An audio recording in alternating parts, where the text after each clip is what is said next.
Okay, so welcome everyone to the AI Expo for National Competitiveness.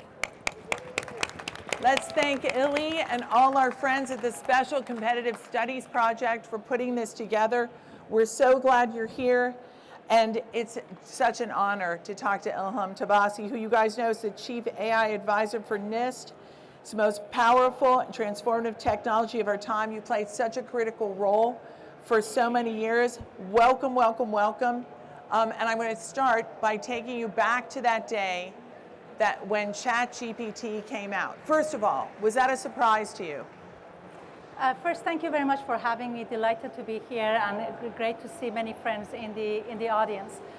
So the ChatGPT, when it came out, a year before that, we had seen release of several similar softwares that can take, for example, the software such as Dolly that can take prompts as text and generate images that very much look like the real world images.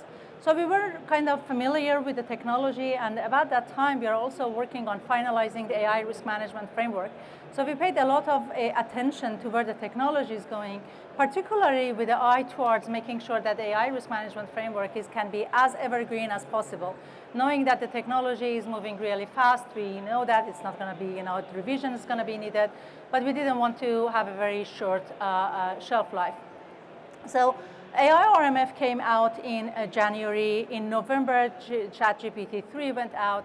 In February, ChatGPT 4 came out, and then basically took the oxygen of every conversations and every room. So what we did immediately after that, put a group of experts together, start reaching out to experts outside of NIST, interviewing people, kind of asking the question that is the guidelines, AI RMF that we put out in January, is still relevant, or immediate changes is needed. And what we heard from the community is that no, it is relevant, but we also need to learn risks that are unique to this technology, to large language models, to generative AI models, and think about kind of risk management for the risks that are unique to generative AI or uniquely exacerbated by generative AI. So we quickly put a public working group together to look at those type of risks. We were working with them over the summer until the executive order came out and basically give a more urgency and speed to the work that we were doing. And how do you pick who's in that group, the working group? That researchers, private industry, government, who is that? So at NIST, we have a very talented pool of experts and scientists, and all of them with very much committed and with a love for public service. Shout out to public service. But we also know that we don't have all of the information, so we reach out to the broader community. For the public working group, it was open to any individuals that wanted to sign in and be part of this. Being part of the government, there are some sort of a kind of security that makes sure that certain individuals from certain countries are not part of the work, but our work is open, transparent, and kind of reachable and accessible to the broader community for them to use. So for that public working group, it was everyone, but that is also a hallmark of the way we do the work. We have a lot of really good experts, but we also know that we don't have all of the answers. So we reach out to the community through many formal mechanisms, such as requests for information. We run workshops, we go to the meetings, we try to get all of the inputs, and when we reach out to the community, we make sure that we reach out to the a very broad and inclusive and diverse set of thoughts and backgrounds and expertise. Of course, we want to hear from technology developers. That's usually encompass expertise such as computer science, mathematicians, statisticians, engineers, but also the community that study the impact of technology, and that's the psychologists, sociologists, cognitive scientists, because AI systems are more than just data, compute, and algorithm, a complex interactions of data, compute, and algorithm with the environment, with the human. So it's important to have the socio-technical lens. So that's how we do it, and in all our work, we make sure that we have all of this community involved, but also the experts in standard development so that we can give the right input to the research community, but also policymakers. So 6 months ago, the president announced his executive order, which literally realigns government and people working in AI, basically saying everyone's got to have someone in AI. How has that changed what you're doing, and how do you support those efforts? So executive order, as you said, is a very comprehensive set of instructions to federal government to be basically an example for advancing trustworthy and responsible use of AI. I'm told that this is the longest executive order in the history of executive orders, but definitely in terms of its breadth and depth and the number of the instructions and tasks to different agencies. Let's see, wait, Elham, how many people know how long the executive order is? 111 pages, I think it is, right? That's right, that's right. And maybe on your computer, sir, you've got like a super fancy one. So on the Federal Register notice, by cutting out the margins and making the font smaller, they made it to 87 pages. But this, yes, the one that you look at it is that long. So we got several tasks as part of the executive order, and the tasks that we got really build on the foundational work that we had been doing on understanding trustworthy implementation and adoption of responsible AI, the work that we have been doing around AI risk management. And I like to say that those direct tasks and the timeline that we got through the EO really supercharged our effort to work with the community stronger and faster and better to release guidelines for test and evaluations, for secure software development, for synthetic content authentications, for global engagement in promoting technical standards. And I'm very pleased to say that last week, on Monday, April 29, we put 4 of the draft out for public comment. They are out for public comment till June 2nd. So to all of you that are already looking at it, thank you. For the rest of you, please check out our website. We really like to hear from you guys, and we are on track to deliver all of them by the deadline of the EO, which is end of July. And what's the website? How many have done, anyone have done it yet, public comments? Okay, now's your chance. You're hearing it directly from Elham. So send a note to me, but if you just go and Google NIST AI EO, it just takes you directly to the website that has all of the information. Thank you. So 6 months have passed. Can you talk about how the technology itself has changed in that period of time? Yeah.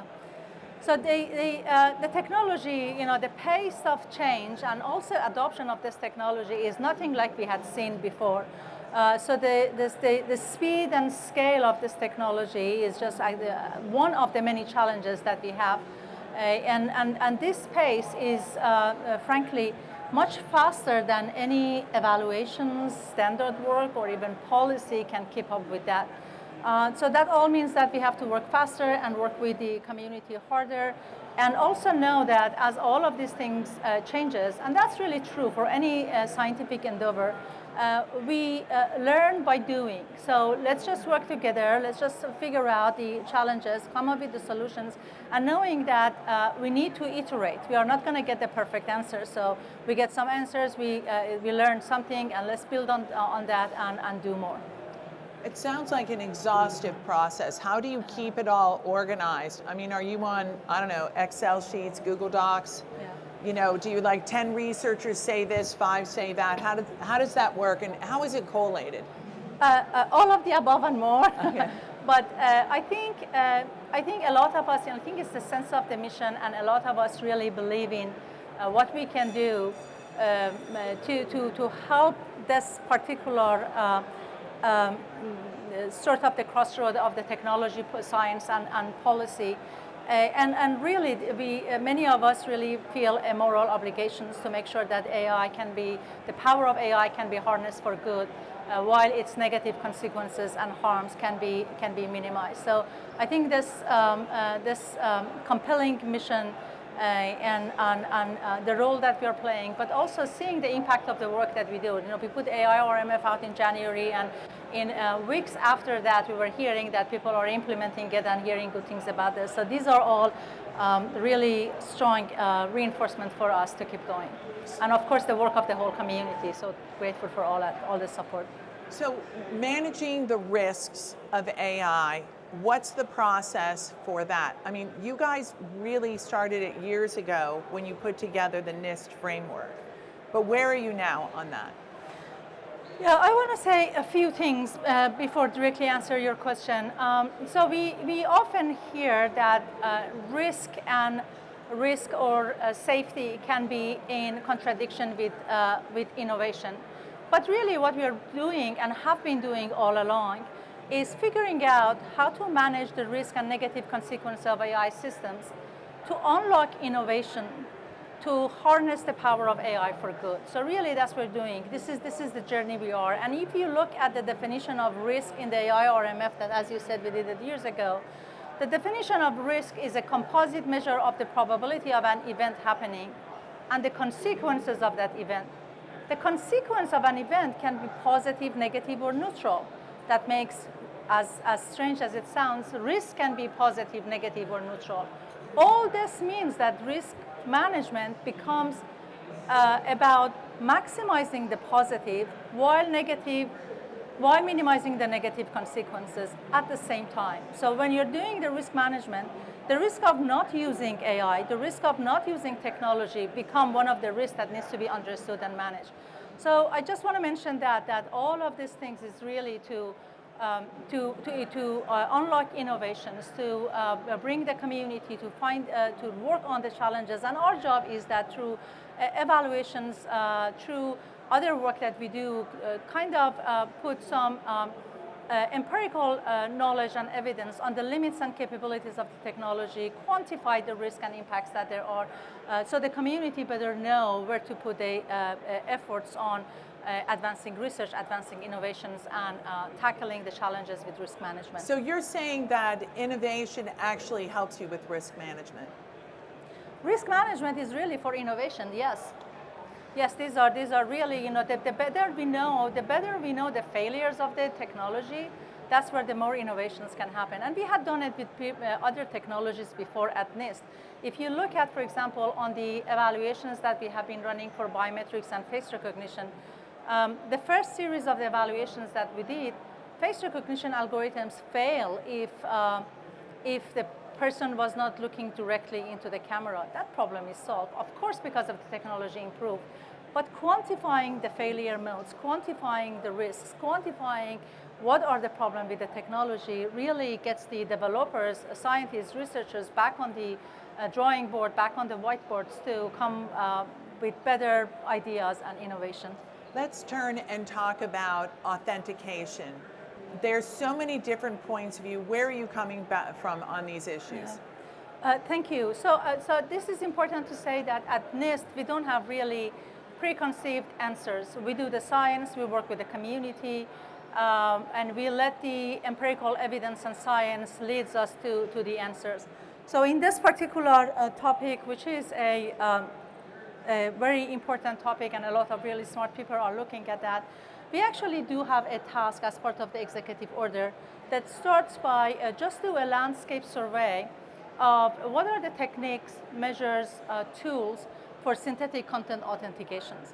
And as many of the reports and the work that we do at NIST, we like to actually start with terminology and taxonomy at a lower level because it's really important to bring the whole community on a shared understanding about the topics and the word that we use. It's often the case that we use the same term, meaning different things. So the report is out, you can go look at it, and we look at it and bring the community around the discussions about digital content transparency. So, you all have heard watermark. You had seen those, kind of draft that goes across the page. All of those things are examples of ways for the watermark or actually trying to say something about the documents and the content of that documents. So the report that you will see is just start talking about digital content transparency, and in that context, talk about the role of the metadata tracking or provenance data tracking. That's really basically recording and tracking the origin and history of a piece of content. This by itself is not going to solve the problem of transparency, but that information is really important to basically give some information about where this piece of content came about. It was human generated, AI generated, or a manipulated by AI. And then there's also another track of synthetic content detection. So if there is a content, then an algorithm can look at it, or a human can look at it and make a judgment that it was generated by human or by an algorithm. Will there ever be a time that a regular person, not a scientist, will be able to look at something and know if it's synthetic or original content? Yeah, that's a great question. And our hope is that provide that type of transparency to get there. Of course, there are several technical challenges to solve that. There's also a lot of questions around digital literacy and how to actually share that information, assuming that we have a technical solution to get to how to actually make sure that the content is human generated or AI generated or manipulated, but how to present that and how to communicate that with humans. So all of these things are on the table to discuss. And I stay hopeful that yes, the science and the scientists and researchers and working with the whole community, we will get the solutions. Do you think that AI will ever be in schools, that kids will learn from a young age what AI is, what's synthetic, what's real? I mean, is there any sense of that now, or anyone who's working on it? So I think my children are grown up, so I don't know, but I think people are using it and children are using it. And but I mean the education part. You know, my take on any technology is that these are powerful tools, and by right safeguards and right use cases and right set of kind of how to use them, but also how to build them safe. Yes, I always say this, that we want technologies that's easy to do the right thing, difficult to do the wrong thing, and easy to recover if somebody inadvertently did the wrong thing. Perfect example of that is the 3-pin plug, electricity plug that we had. It took some time with a lot of, maybe even fire or something that we get there. But if we look at it this way, and for the AI also approach it this way, that instead of thinking about the safeguards that we want to put after the technology has been developed, around the use and through the policy and regulations try to fix them. Yes, that's one way of doing this. But also let's think about how we can actually build a technology that's all of these questions and challenges can be tackled as part of the design and development of that. So I stay hopeful that yes, AI would be as seamless in everyday life as possible. And along the way, we have also solved many of those challenges, either through technical measures, socio-technical measures, better educations, and again, as I really want to say that we get AI to work for us and improve our lives. I want to ask you about the NIST Gen AI Challenge. Oh, thank you. Yeah, thank you. Thanks for asking that and giving me the opportunity to brag about this. So one of the things that we do at NIST is run evaluations to, again, get a sort of a sense of limits and capabilities of technology. And we have done it for many different type of technology. As part of these broader evaluations, another type of activities and efforts that we run is what we call them challenge problems. And the goal of that is really to encourage and inspire researchers and technologists and engineers to come up with solutions. So the Gen AI Challenge that was also announced last Monday has 2 tracks. One track invites submissions of algorithms that can generate synthetic content that can look very real.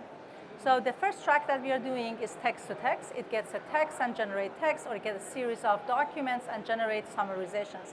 And we're going to go and look at them and evaluate them to see how good the algorithm can generate those synthetic texts. So are these new companies or researchers or individuals, or is this like OpenAI, NVIDIA, whatever? Our test is open to everybody, and we're hoping to get a very broad participation.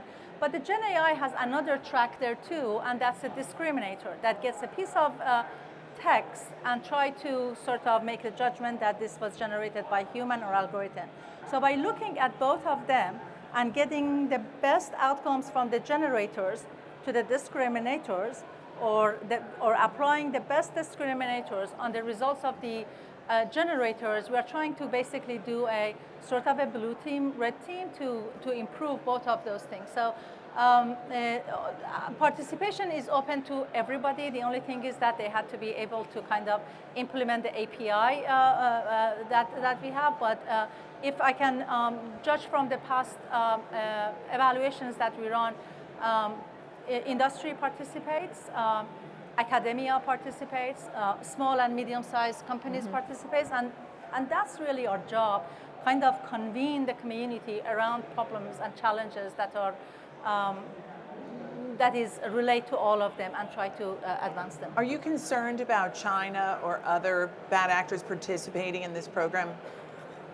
I do believe in open science, and I do believe in that knowledge is always really a great thing. So it's better for us to know what they're doing and what their capabilities are rather than us being in dark.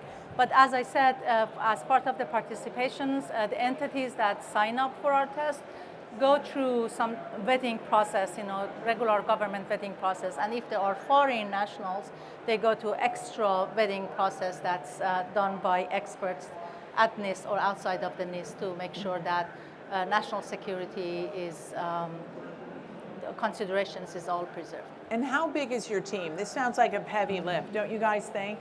It sounds like a lot.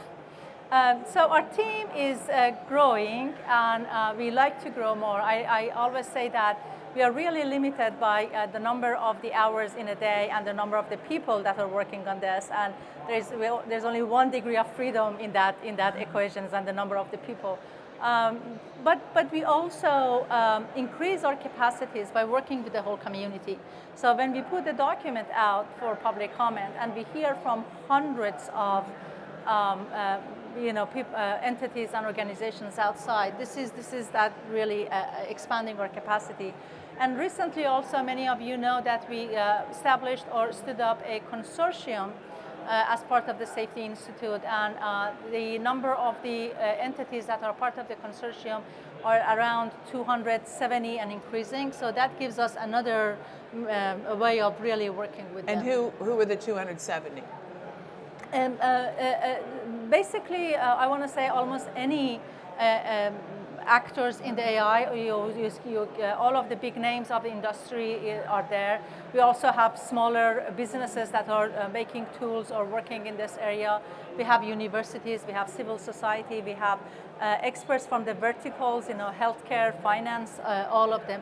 The name of all of those are actually posted on our website. We really, truly believe in being open and transparent, so everything is on our website. Okay, we have a question.